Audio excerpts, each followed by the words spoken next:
Halo, apa kabar? Kembali berjumpa dengan saya dan Bung Rocky Gerung dari Rocky Gerung Official Forum News Network. Nah, ini satu kata nih, Rocky Gerung Official Forum News Network. Jangan dipisah-pisahin ini. Karena ini adalah produk jurnalistik dari Forum News Network. Sekali lagi saya ingatkan, kalau Anda ada keberatan dengan konten-konten yang kami sampaikan, Anda bisa menyampaikan hak jawab atau hak koreksi. Nah, ini saya perlu review sedikit ya Bung Rocky ya. Kalau hak jawab itu adalah kepada mereka yang merasa dirugikan. Itu ada sengketa jurnalistik dan kita yang merasa dirugikan, itu Anda berhak menggunakan hak jawab dan kami wajib untuk menayangkan keberatan Anda. Sementara hak koreksi itu adalah siapapun di antara Anda semua, nggak ada urusannya dengan pemberitaan yang kita sampaikan, mendapati kesalahan yang kami sampaikan, Anda bisa melakukan hak koreksi. Jangan langsung lapor polisi, karena itu adalah bunyi undang-undang itu, dan kode etik jurnalistik. Bunyi undang-undangnya, undang-undang pers ya, Bung Rocky, undang-undang nomor 40 tahun 99, sementara polisi itu punya MOU dengan Dewan Pers. Setiap kali ada sengketa jurnalistik itu hendaknya dibawa ke Dewan Pers, bukan polisi. Saya perlu ingatkan ini, Bung Rocky ya, karena lagi musim orang dilaporkan. Sekarang termasuk teman kita, Bung Ubaidillah Badrun kan juga dilaporkan ke polisi karena melaporkan dua orang putra Presiden Jokowi. Iya, sekaligus saya ingatkan bahwa saya nggak punya sosmed, nggak punya Twitter, nggak punya Facebook segala macam itu, Instagram. Kadang-kala orang pakai nama saya di situ tuh. Jadi kalau mau ikuti informasi official, ya ada di Rocky Gerung Official FNN Product gitu. Memang ada Instagramnya juga, dan ada juga yang menggunakan Instagram Rocky Gerung _official itu juga ada, tapi itu sebenarnya bukan punya Rocky Gerung itu. yang punya Rocky Gerung Instagram itu nggak pernah jualan produk, nggak pernah, apalagi jualan produk-produk keperkasaan, kejantanan pria.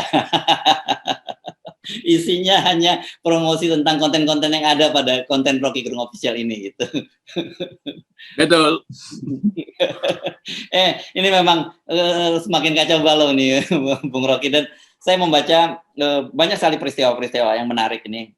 Ternyata kasus yang Pak Mahfud MD menyebut bahwa ada seorang dirjen pernah lapor ke dia bahwa diminta store 40 miliar gitu. Saya cek sebenarnya di kementerian mana, karena Pak Mahfud nggak nyebut, tapi kelihatannya nggak jauh-jauh dari kementerian yang di bawah koordinasi Pak Mahfud. Jadi kalau kementerian di bawah koordinasi Pak Mahfud, Anda cari sendiri kementeriannya apa saja, itu disitulah kira-kira kasusnya. Sekarang juga ribut nih soal ada satelit orbit ya, ini korupsi satelit orbit di Kementerian Pertahanan ini. Tapi jangan kemudian kalau Menteri Pertahanan Pak Prabowo yang disebut ini, kalau saya lihat kasusnya terjadi pada zaman Ria Mizard ketika jadi Menteri Pertahanan, dan Panglima TNI disebut juga mengakui bahwa ada keterlibatan anggota TNI. Ini peristiwa juga menarik. Soal minyak goreng Bung Rocky yang juga masih mengalami krisis, dan KPPU Komite Persaingan Usaha ini sedang menyelidiki kemungkinan ada permainan di antara mereka ini. Kenapa kok harganya bisa sangat mahal, sementara kita sama dengan Malaysia nih, sama-sama pengekspor CPO, tapi Malaysia bisa stabil harganya gitu. Nah, di luar itu Pak JK, saya kira Pak JK ini setelah pensiun jadi pejabat negara, sekarang jadi semacam begawan lah gitu, karena beliau mengingatkan, saya kira menarik apa yang disampaikan beliau, bahwa ketidakadilan itu jadi mayoritas penyebab konflik di Indonesia. Jadi konflik yang ada di Indonesia itu soal keadilan. Beliau menyebut kasus di Aceh, kan beliau memang tim langsung ya perdamaian di Aceh termasuk Poso itu. Akar persoalannya sebenarnya ketidakadilan, sumber dayanya luar biasa, tetapi kemudian masyarakatnya tidak sejahtera. Ini saya kira jadi inti dari persoalan-persoalan yang sekarang terjadi di Indonesia, termasuk mulai tadi itu, mulai kartel, mulai pelaporan dua orang putra presiden, terus kemudian batu bara. Nah, jangan lupa soal batu bara ya, Bung Rocky, itu juga semua itu sumber keadilan. Ada satu kelompok kecil orang yang menguasai sumber daya Indonesia, dan kemudian mereka menggunakan berbagai macam cara agar orang-orang yang kritis itu dibungkam. Itu kira-kira yang topik menu-menu yang saya sajikan kepada Anda. Silakan saja deh hari akhir pekan ini Anda memilih mana yang akan jadi topik. Ya, kompilasi dari menu itu menunjukkan bahwa istana sebetulnya udah retak itu.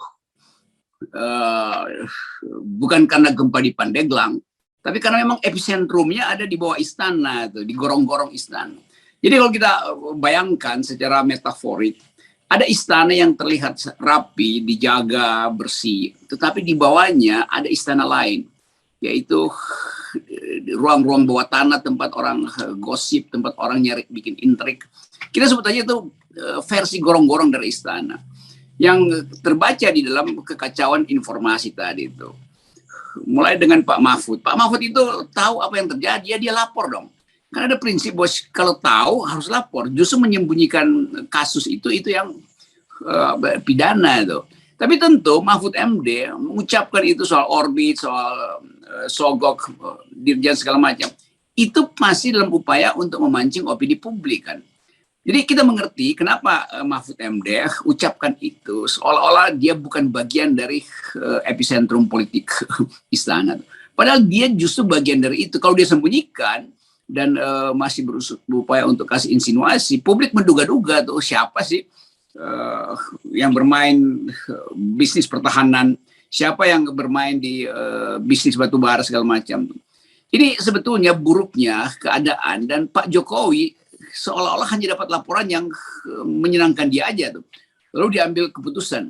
Jadi kita lihat di sekitar istana udah terjadi yang sering kita sebut intrik.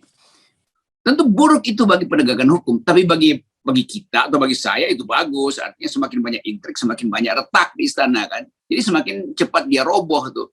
Bukan karena kita inginkan roboh, tapi memang mereka yang merencanakan sendiri kan. Karena dia adalah pusat gempanya ada di situ. Nah kita bayangkan misalnya kalau isu-isu ini masih berlanjut dalam satu semester ini, sementara kemampuan APBN untuk ngumpulin pajak termasuk pajak ekstraktif makin lama makin berkurang tuh. Tapi sekaligus kita mau tempatkan soal ini dalam upaya untuk membayangkan siapa yang bakal memberi arah bangsa ini. Nggak ada politisi yang mampu untuk tampil sebagai pemuka peradaban sementara. Karena itu suara Pak JK selalu jadi suara panutan akhirnya. Karena Yusuf Kala mengerti arsitektur gorong-gorong di istana tuh. Dia mengerti dejut bangsa ini. Dan tentu sebagai orang yang udah berkali-kali masuk di dalam kekuasaan, dia ingin tampil sebagai sebetulnya guru bangsa tuh untuk menuntun bangsa ini keluar dari kekacauan. Ada problem-problem tentu bisnis Yusuf Kala tetap orang ingat tuh. Tapi akhirnya kita harus sebutkan, kita perlu 2-3 orang yang memang masih terlibat dengan sifat-sifat rejim, tetapi mampu ambil jarak. Nah Pak JK sudah mampu ambil jarak, dan itu yang mungkin kita dengar. Kalau JK yang ngomong, pasti ada sesuatu tuh. Tapi kalau Mahfud MD yang ngomong, ya nggak ada sesuatu. Dia cuma mau nyari headline aja tuh. Wong dia sendiri ada di dalam kok. Begitu-begituan kira-kira tuh. Nah, FNN selalu ingin bikin refleksi, bikin kontemplasi dalam upaya untuk mengingatkan bahwa bangsa ini masih harus dibentuk dan bahkan dibentuk dari sisa-sisa puing yang mungkin bakal terjadi semester ini. Jadi kita bersiap untuk membuat desain baru, bukan desain ibu kota baru ya, desain politik baru melalui persiapan-persiapan yang kita sebut presidensial threshold 0%, upaya untuk menata kembali pelembagaan. Jadi itu intinya tuh, sehingga FNN selalu kasih poin yang memang bikin kuping panas itu, bikin mata merah. Tapi jangan karena kuping panas mata merah kita lupa bahwa kita ingin mententramkan hidup ini. Nah, seolah-olah kemampuan jurnalis, atau bukan seolah-olah, sekarang kemampuan jurnalis itu ada di atas kemampuan negarawan. Karena negarawan nggak melakukan apa-apa tuh. Ya, ini kalau seperti ketel, kita ini seperti katarsis ya, Bung Rocky. Karena itu terlalu banyak ketegangan di dalam bangsa ini gitu ya. Kalau nggak ada katarsis, nggak ada, itu akan meledak gitu setiap saat. Jadi saya kira sebenarnya apa yang kita bicarakan ini bisa menjadi placement juga gitu. Banyak publik yang mengalami kesumpekan di dalam situasi yang seperti ini. Betul, publik bingung ini apa? Tiba-tiba ada lapor-melapor soal agama, lapor-melapor soal-soal yang sebetulnya ya udah, kalau udah masuk di ranah hukum ya udah diam aja, mau diapain lagi kan? Jadi sebetulnya bagian-bagian yang terlalu terlihat di bangsa ini melalui headline dan trending topik itu sebetulnya semacam percikan dari kawah candra di muka atau pusat magma yang ada di istana itu. Nah kita harus sebetulnya memperhatikan potensi retak di istana. Nah kalau kita perhatikan artinya kita siapkan desain baru supaya keretakan itu bisa ditampung.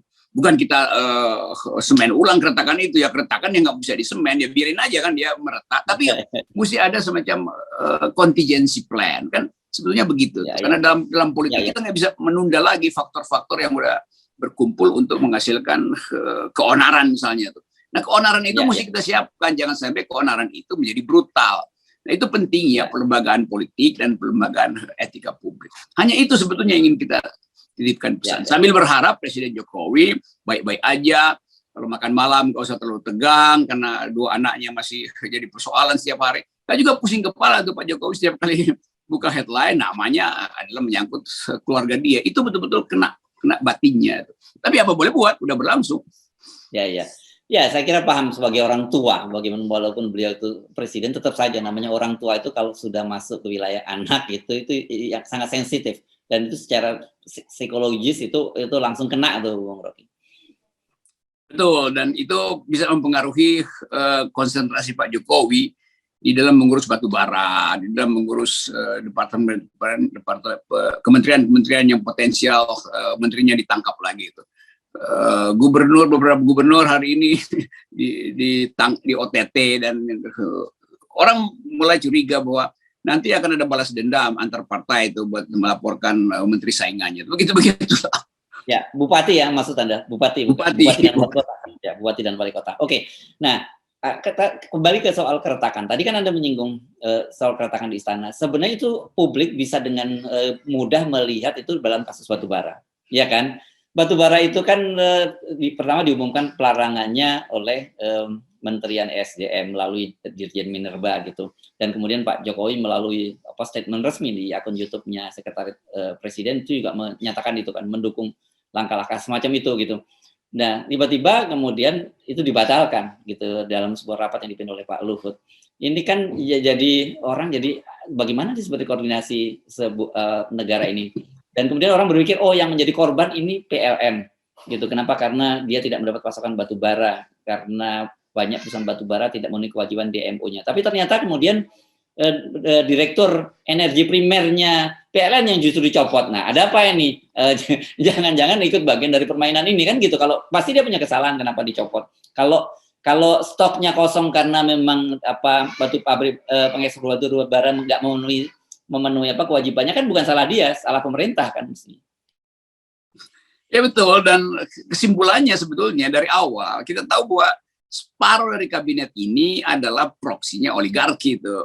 Kan gampang aja tuh, dan semua pejabat eselon 1 bahkan menteri yang menduduki portofolio yang berhubungan dengan ekstraktif industri itu pasti ada semacam rapat setengah kamar dengan oligarki itu. Kan dengan mudah kita tahu politik ekonomi itu. Nah, Pak Jokowi seolah-olah sedang dipermainkan, atau bukan seolah-olah. Jadi kira-kira begini nih, yuk pagi-pagi mereka rapat ini antara menteri ekstraktif dengan oligarki itu. Coba kita tes presidennya, dia ngerti nggak kasus ini nih. Lalu dites lah. Nanti besok kita lihat akibatnya tuh. Lalu mereka uji lagi tuh, konsisten nggak presiden. Jadi sebetulnya Pak Presiden itu dipermainkan oleh komposisi antara proksi oligarki di kabinet dan pusat akumulasi oligarki di luar negeri. Kan semua aktivitas batubara itu dikendalikan oleh oligarki luar negeri, karena sistem pasar kita terbuka sehingga ekspor itu harus didahulukan. Jadi saya membaca Presiden Jokowi itu nggak ngerti duduk perkaranya apa sebetulnya. Dia hanya tahu bahwa dia presiden, karena itu dia mesti ucapkan kalimat-kalimat yang gagah berani itu. Padahal sebetulnya semua kalimat gagah berani itu udah dihitung oleh oligarki. Lu ngomong begini, nanti juga besok kita akalin tuh. Jadi bayangkan misalnya negara itu diatur tanpa konsep. Karena ya presiden sendiri nggak mengerti keadaan. Jadi apa masalah bangsa ini? Masalahnya presiden tidak mengerti masalahnya, kan begitu kesimpulannya akhirnya kan. Nah, selalu kita mau cari cara bagaimana membersihkan racun-racun pembisik itu yang masuk ke dalam kabinet, sehingga presiden seolah-olah tidak di-brief tuh. Kan ada staf khusus segala macam yang dulu kita bayangkan Presiden Jokowi punya staf khusus bertindak sebagai dulu kita bandingkan dengan West Wing di Amerika yang bisa kasih informasi tandingan. Nah, ternyata staf khusus ini juga lama-lama diamplopin oleh oligarki itu. Maka berhentilah informasi yang jujur masuk ke presiden. Jadi saya menganggap sekarang Presiden Jokowi itu kesepian tuh. Dan karena dia kesepian, dia mudah dibisikin oleh orang-orang yang punya kepentingan. Nah itu bahayanya kalau presiden nggak punya konsep, maka dia akan didikte oleh headline. Begitu baca headline, dia bangga sendiri. Wah, saya ternyata ada di headline-nya. Menggertak para oligarki. Oligarki bilang, ya headline-nya kita yang bikinin. Begitu-begitu kira-kira. Ini menarik statement Anda nih soal Pak Jokowi yang kesepian ini. Saya bisa menafsirkan ini bahwa ini ada semacam apa ya, semacam empati dari Anda gitu, memahami mengapa apa yang sebenarnya terjadi di istana itu. Dan memang ke istana itu kan kalau dengan apa tembok yang tinggi, dengan penjagaan yang ketat itu membuat orang menjadi kesepian. Yang khawatir lagi kalau kemudian jadinya teraliniasi dengan realitas, itu jauh lebih berbahaya lagi. Saya kira itu yang sedang berlangsung tuh. Jokowi akhirnya teralienasi itu, karena dia nggak punya lagi grip terhadap peralatannya sendiri itu. Dulu waktu mau dibentuk kabinet di awal-awal tentu presiden punya kekuatan yang omnipresent, bahkan itu semua orang memerlukan menjilat. Sekarang orang berbalik arah sebetulnya, karena orang tahu Jokowi nggak akan terpilih lagi itu. Dan nah, itu poin ini sebetulnya mesti kita bayangkan, sehingga orang gue jorokin juga nggak ada soal kan, gue dia nggak bisa apa-apain gue lagi. Jadi jahatnya begitu tuh politik yang diasuh oleh kerakusan akumulasi. Saya bukan bersimpati pada Pak Jokowi, saya berempati pada beliau yang nggak mampu lagi punya akses pada peralatan dia tuh. Bayangkan misalnya dia nggak tahu lagi siapa tuh menteri bukan menterinya apa dirjen di bidang-bidang industri, dia nggak ngerti lagi kan, karena itu udah diputer-puter oleh oligarki sehingga beliau pusing aja. Tapi beliau selalu ingin mengatakan bahwa saya masih presiden loh. Iya, tapi bagi oligarki Anda itu udah lame duck karena nggak mampu lagi mengeluarkan kebijakan yang konsisten. Nah ini yang dibaca oleh investor asing tuh, yang juga punya kepentingan untuk nanam pengaruh pada rejim berikutnya. Jadi kita lihat selalu dari awal FNN udah deteksi bahwa hal beginian akan berlangsung tuh. Lalu FNN dituju oposisi. Bukan, kita bukan oposisi, kita menjelaskan keadaan tuh. Yang beroposisi harusnya partai politik kan.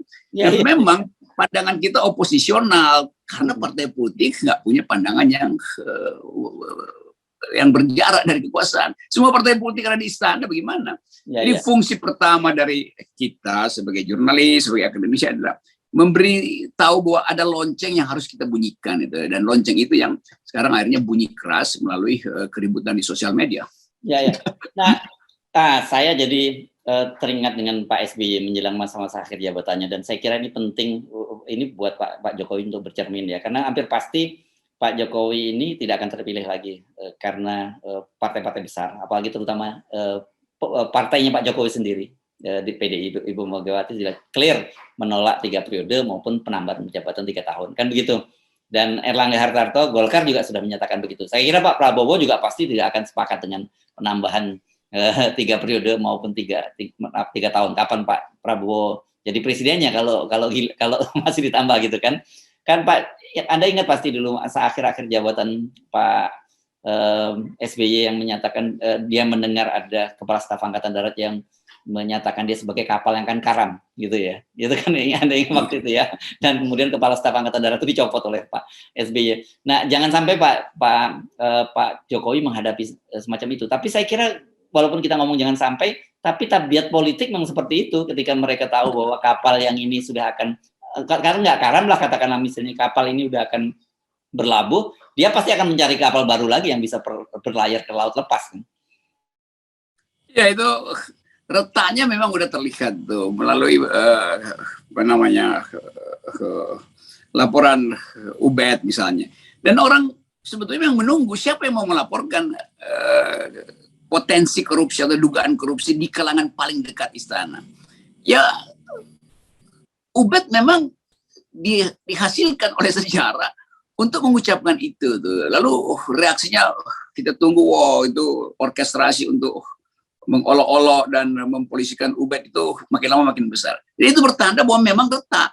Jadi sekali lagi Pak Jokowi itu kalau saya bayangin nanti malam dia makan malam lagi, dan mungkin dalam makan malam itu bercakap-cakap antara keluarga, ada keluarga dekatnya atau anaknya mungkin video call, dan merasa bahwa kok nggak ada harapan ya, karena publik nggak lagi beri semacam ya bahkan publik menganggap ya udahlah terusin aja kasus ini. Dan itu sebetulnya yang jadi pertanda bahwa end game itu sedang terjadi. Dulu saya rumuskan bahwa this is the beginning of the end itu. Jadi pengakhiran sebuah kekuasaan itu sudah sedang berjalan. Nah, kita sebetulnya ingin agar supaya ada semacam apa namanya tuh, biasa disebut peluru cadangan dari presiden atau peluru emasnya. Nah, kita sodorkan supaya presiden ucapkan sesuatu untuk menghentikan sebut aja kekonyolan ini dengan menempatkan diri sebagai negarawan. Nah, kalau dia mau jadi negarawan, dia akan diingat terus bahwa Presiden Jokowi pernah mengucapkan sebuah kalimat yang bermutu, yaitu kita batalkan 20% presidensial. Nah, itu betul-betul mimpi kita sebetulnya di situ. Hanya itu sebetulnya persediaan energi presiden, menurut analisis saya dan FNN. Ya. Oke, jadi bukan ibu kota baru yang akan menjadi warisan atau menyerahkan Jokowi, justru 0%. Salam 0%. Itu akan jadi janji politik baru dan presiden akan diselamatkan oleh tanda ini 0%.